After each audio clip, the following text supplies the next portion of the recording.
The Blue Devils lost a tough four-quarter battle to ACC Coastal Division foe Virginia Tech inside Wallace Wade Stadium today by a score of 17-16. The game featured numerous momentum shifts and turnovers that are uncharacteristic of this year's Duke team. A lot of momentum shifts with, turnovers, possessions, and, we could have stopped that on our side of the ball, just taking care of the football as far as the offense. So giving them back. Each of the players I talked to following the game had a common focus: learn from this game and prepare for this week's matchup against UNC.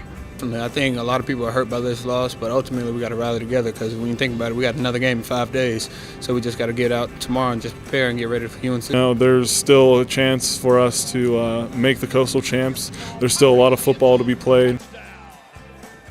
It is clear that this team still has their eyes set on Charlotte.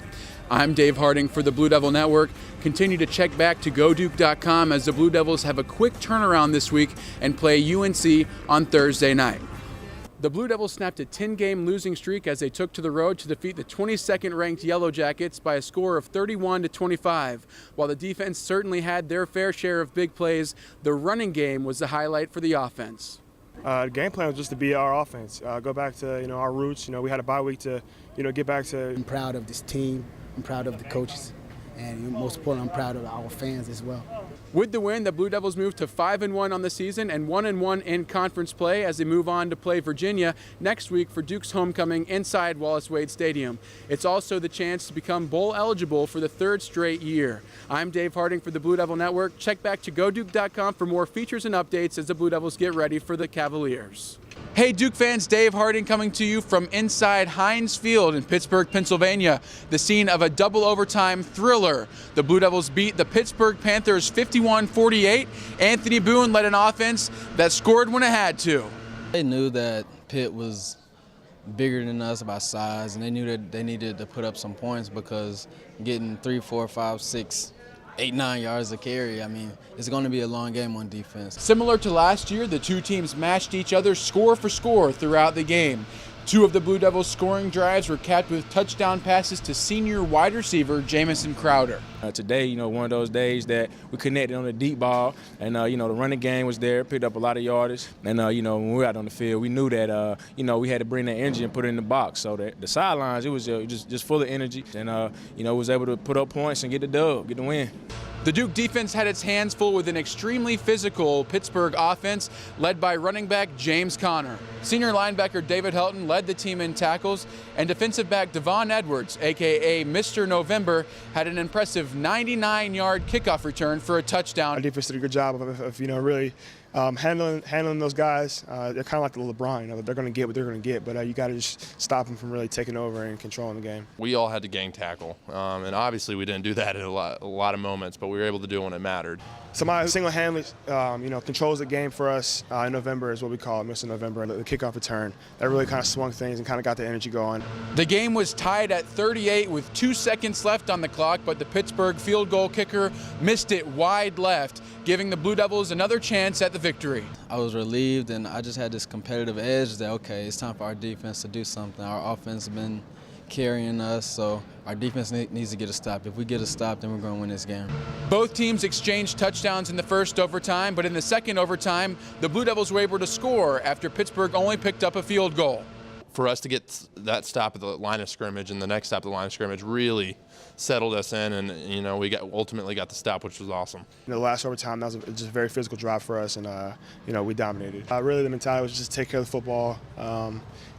Obviously, that crucial of a time. We have points. We're within 25 yards, and we have good kicker. So really, just take what the defense gives us, and our backs kept fighting hard. Shaq and then Sirk, really plunged in and really fought hard to get in the end zone. That's really what it takes. Today's overtime action marked the first time Duke has played extra minutes since 2008. November is the biggest month in college football. It's the month where everybody's trying to get bowl eligible, everybody's trying to win a conference. It's pretty amazing. It's that matter of 6-1 or 6-2 and 7-1. It's one of those things that it wasn't pretty at all, but we can look back on it. We got it. We got that W. I'm gonna enjoy it, but We're still not satisfied yet, and I believe I'm not the only one that feels like that. With the victory, the Blue Devils moved to 7-1 on the season and 3-1 in ACC play, and are already focused on playing Syracuse next week. That's it from Heinz Field. I'm Dave Harding for the Blue Devil Network. Check back to GoDuke.com for more features and updates as the Blue Devils continue to prepare for the Orange. Hey Duke fans, Dave Harding reporting from a very cold yet happy Wallace-Wade Stadium. We just finished up the groundbreaking ceremony for what's going to be a new Wallace-Wade and surrounding concourse and athletic complex here at Duke. The Blue Devils came away with an impressive 41-21 win over Wake Forest and moved to 9-3 on the season on senior night, a night that was certainly sent the Blue Devils seniors out in style. There's not enough things I can say to compliment our seniors, their accomplishments since they've been here. This is a great moment for Duke football. I think a great moment for the university. We've got a lot to look forward to. A hard-fought victory. Certainly I knew Wake would come out and play well, and they did, but very proud of our team for finishing the game the way we did. Obviously, this senior class that I'm a part of, I've seen a lot of transformation to the stadiums, to the facilities here, just our program. And it's just a great feel to understand that, we're starting a new construction, we're starting a new phase of Duke football with that stadium. And for us to go out with a bang on this home field for our seniors. And I told our team, I said, watch these seniors play tonight. I told our freshmen, you watch these seniors play. As you move forward, understand what it means to be a Duke football player. And a lot of these guys have changed what that meaning is. So I'm happy for them, really happy. The members of this senior class certainly did play well, but one play that I have to mention is right tackle Casey Blazer's big man touchdown that came after recovering a Thomas Sirk fumble in the end zone.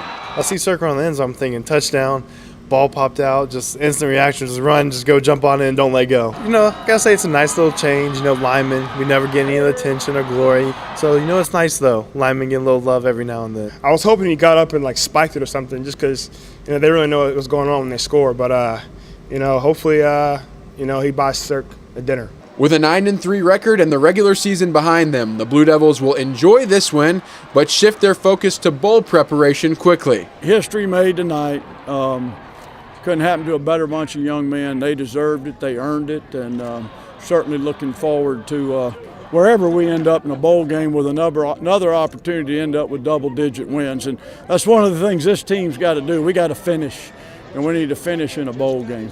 We're on a mission. It doesn't matter what bowl we're in, but we're going for the win. We're going to play aggressive. We're going for the jugular no matter who we're playing. Coming off of Thanksgiving week, the Blue Devils certainly have a lot to be thankful for. As you can see behind me, the stadium renovations have already started, and the Blue Devils will start their bowl preparation here very soon. I'm Dave Harding for the Blue Devil Network. Thank you for joining us, and be sure to check back to GoDuke.com for more updates. As the Blue Devils are selected for a bowl, we'll have features for you leading up to the bowl game and at the bowl site as well. Go Duke! The 22nd ranked Blue Devils picked up win number 8 today on the road in Syracuse. The Blue Devils' first trip to the Carrier Dome turned out to be a defensive battle as both teams were tied at 10 going into the fourth quarter. Jamison Crowder, though, had an impressive 52-yard punt return for a touchdown that sparked Duke in the fourth. I just wanted to make a play. I had some opportunities earlier in the game, punt return. I didn't really do as well. The first one, I got good yardage, but I ended up fumbling, so that was kind of still in my mind. But, the coaches, they encouraged me. They just said, just keep playing. And, I just feel like the more opportunities I got, the more I increase my chances of scoring. Special teams is that X factor. It's that area where, like you said, the offense isn't playing well, the defense isn't playing well. It's an area where, you can break the game open. And today, on that punt return, the guys did a great job blocking, and I was able to score. When we needed to make crucial plays, we did, and it helped us out. It was a good time. We kind of connected at the right times, and with Isaac, with Jamison, special teams clicked, defense clicked. Just kind of all elopes for us, and it worked out. Senior punter Will Monday had an impressive showing, averaging over 45 yards a punt and pinning 3 of them inside the Syracuse 20-yard line. Duke was relentless throughout the game on defense and was led by safety Jeremy Cash and corner Breon Borders, who had 2 interceptions. It's important for wherever we want to go in the future of this season, and it's a key contributor to all of our success. For Breon to just come up and get 2 interceptions, that really means a lot.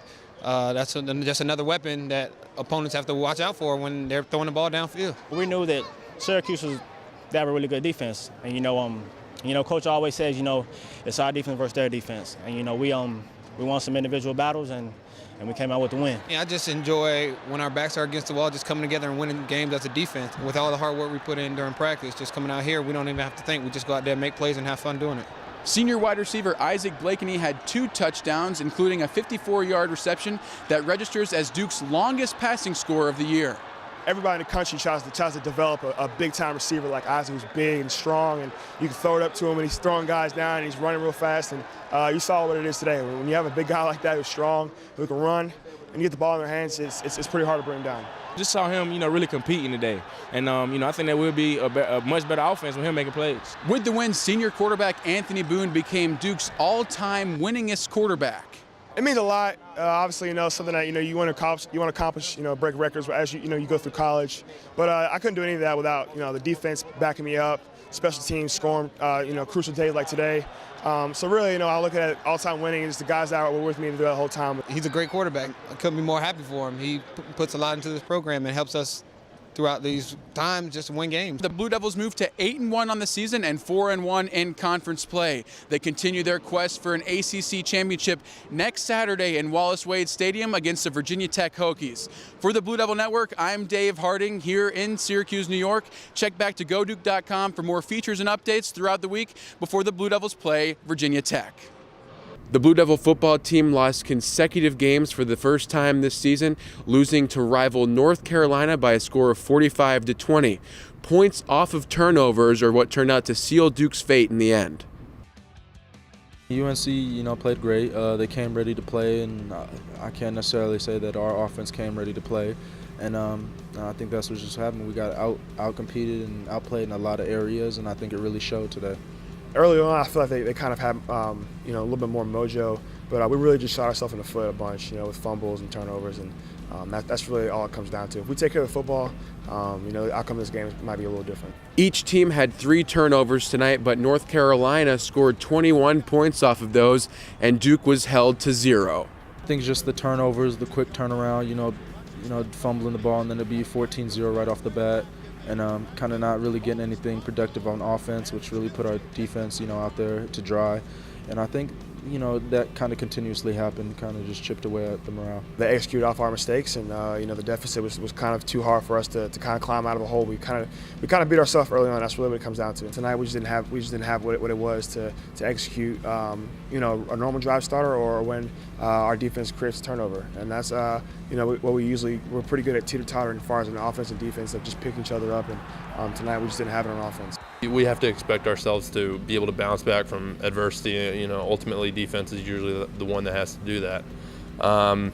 We weren't able to do it tonight, and several points in the game, but it's definitely disappointing for all of us. The loss took the Blue Devils out of the running for the ACC Coastal Division crown, but the team remains focused on winning on senior night and another 10-win season.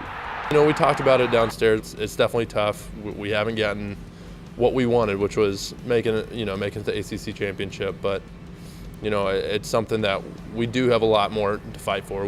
We as seniors need to motivate, and because it's ultimately our last shot. And I think that if we impose that on the younger guys, they really feel that along with us. Is they want to play for the program, they want to play for us, and they want to play for ultimately the future of Duke football.